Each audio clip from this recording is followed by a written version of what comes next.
If you have been using Xero for a while, there is a good chance your contact list has become a little bit messy. You might have the same supplier entered twice, maybe once under the legal business name and once under a slightly different name. Or maybe the same customer has been created again because the name was typed differently. It may look like a small thing, but duplicated contacts can make your records harder to read. You may not see the full transaction history in one place.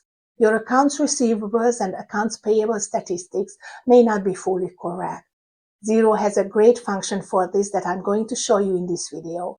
And more importantly, we will discuss how to decide which one to merge and which contact should stay. So let's head into contacts. As you can see, there are two contacts here that are really the same business, Adobe. Before I merge them, I don't want to just randomly decide which one to keep and which one to merge. I have a simple rule for this. I usually merge the contact with fewer transactions into the contact with the stronger or more recent history. So I'll open both contacts and check the transaction list and data available.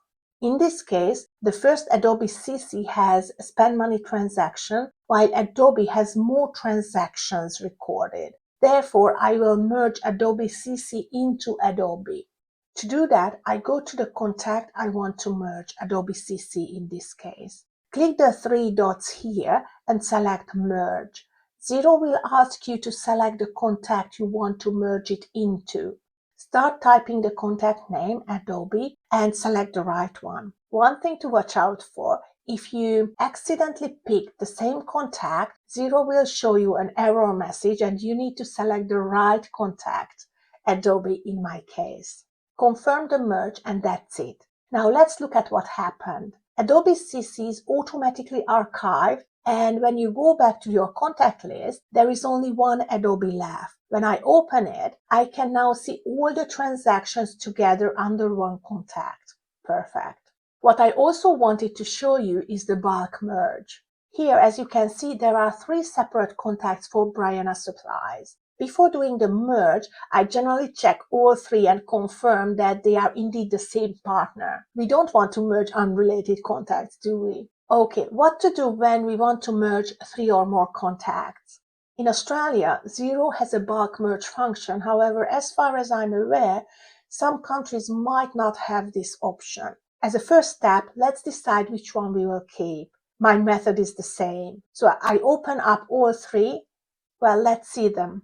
This one was probably created by accident, most likely because of an autofill. It has one spend money transaction only. The second one seems to be the established contact with email address and many different transactions. And this third one has a typo in his name, no space, and only one transaction against it. So the decision is easy. We are keeping the second one. Instead of doing the merge twice for each one that we don't want to keep, just like we did with Adobe, we can do a bulk merge. Select the two contacts that you want to merge, then scroll up to the top and click Merge. We need to choose the contact into which we merge these two and confirm, and we are done.